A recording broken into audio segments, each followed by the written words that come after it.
Joining us now for more is Avi Melamed, founder and CEO of Inside the Middle East Intelligence Perspectives and a geopolitical intelligence analyst, joining us from Jerusalem. And Avi, thanks for joining us. Let me ask you, what is your assessment on the potential security risks if this parade goes ahead next week, either on the original route its organizers wanted, which would take it through some Arab neighborhoods, but even if it's, for example, come close to those areas?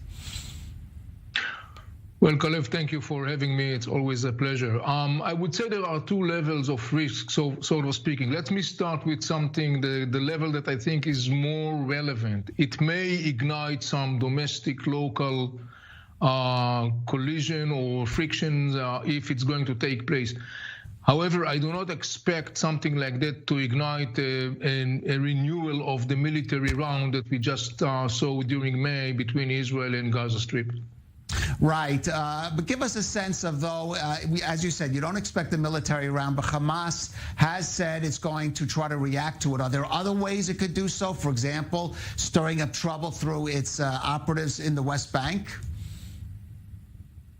Yes, definitely. That will be very likely one of the scenarios that Hamas will prefer to use. He could also try to launch what they call the anger days, the marches next to the fence and so on.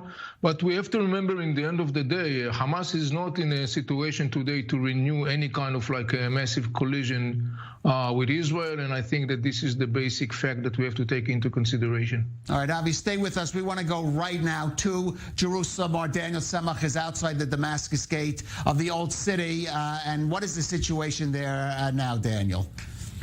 Right, Kalev. So we're talking about a couple dozen of people that are gathered here outside of the Damascus gate. You hear the shouting right now, I can assume. But I have to tell you, this is not shouting that should be confused with something that would be akin to a major escalation. It's really characteristic of what we've been seeing the past several hours. Minor skirmishes between the Israeli security forces, some local Palestinian East Jerusalem residents, and other people that are gathering here. There are also some Jewish residents that have come to the Damascus gate, especially because we saw the arrival of the ultra-right leader of the religious Zionism party, Itamar Ben-Gvir, who was here effectively to raise tensions, and he did just that. We saw 4 arrests after he arrived. From what I counted, there were at least 5.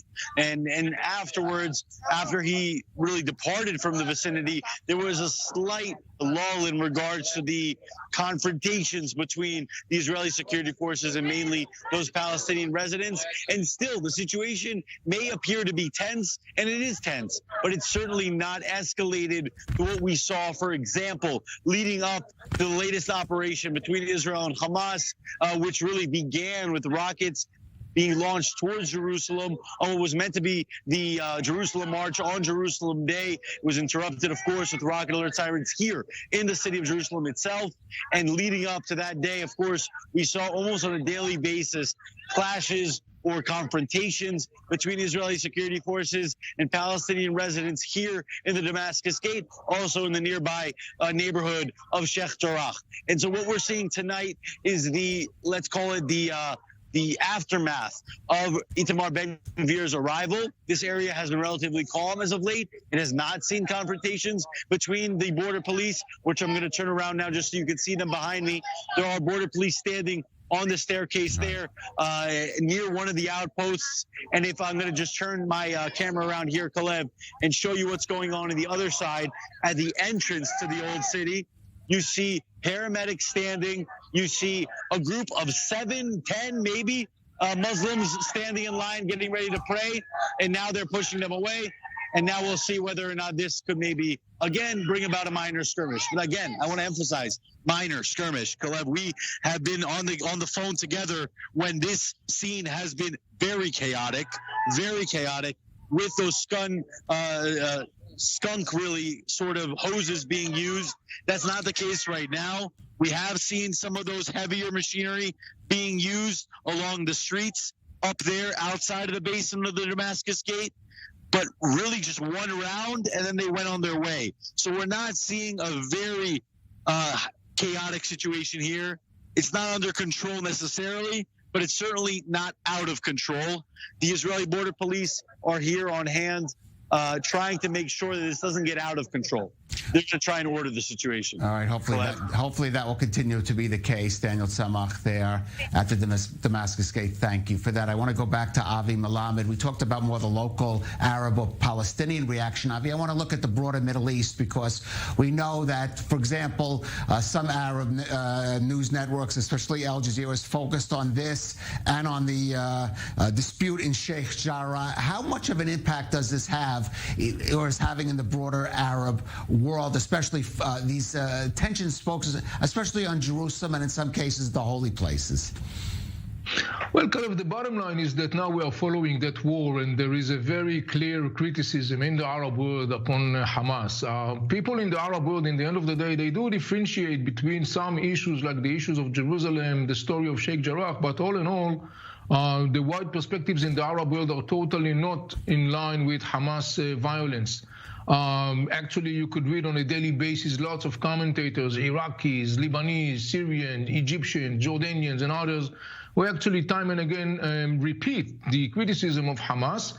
And it's not a new criticism. It's a criticism that has been there ever since Hamas took over Gaza Strip in a violent coup in 2007. The essence of that criticisms are Hamas is dragging Gaza Strip to catastrophe. Hamas' path and violence leads to a dead end. Hamas is responsible for the inner Palestinian split and therefore is responsible for the fact there is no possibility to have a breakthrough in the context of the Israeli-Palestinian conflict. And finally, and I would say even most importantly, Hamas is actually acting as an Iranian proxy service Iran at the expenses of the Arab world. So when you put aside all the rhetoric and all the Al Jazeera reports and others, it's very clear that in the wide circles in the Arab world, there is a very strong criticism of Hamas, and Hamas is tuned to that in the end of the day. All right, Avi Melamed, I want to ask you to stay with us. We're going out for a brief break, but we're going to look at a serious security incident that took place overnight in the West Bank. Also, still to come on the rundown with Benjamin Netanyahu's. And still with us is Avi Melamed, founder and CEO of Inside the Middle East Intelligence Perspectives and geopolitical intelligence analyst, joining us from Jerusalem. And Avi, the question is, and I'm sure there's going to be an investigation in the army, is could this incident could it have been avoided? And especially, will it have potential damage, certainly in the near future, on Israel's security cooperation with the Palestinians? Well, Kalev, for the first part of your question, the answer is yes. Such an incident should not happen, and it can be avoided, even though, as we could see, sometimes, unfortunately, it does happen. The second question is, of course, the big question. It definitely puts Abbas and Fatah movement, in a way, in an uncomfortable situation right now. Obviously, Hamas was rushing to try to monetize that incident. But I think that the bottom line would be that Fatah and Hamas will contain this event, is Israel as well, of course. And I don't think that Abbas would like, and Fatah would like to play actually to the hands of Hamas in trying to further escalate the situation on the ground following that tragic incident. I just want to remind us that in the height of the war between Israel and Hamas, Hamas was really doing a lot of efforts to try to ignite the the territories under the control of the Palestinian Authority in the West Bank, and the bottom line was that he failed to do that. When there is a need to ventilate such sentiments, negative sentiments, there is ways to do that. The Palestinian Authority, the Fatah, knows how to do that. So all in all, I believe that in the end of the day, that incident will not lead into a massive eruption between Israel and the Palestinian Authority. All right. Well, it certainly, as it comes, as we noted there, at a particularly sensitive time in both in Israeli-Palestinian relations, and I guess you could say, as you point out, in Palestinian relations. Avi Melamed, thank you for joining us on the rundown. My pleasure.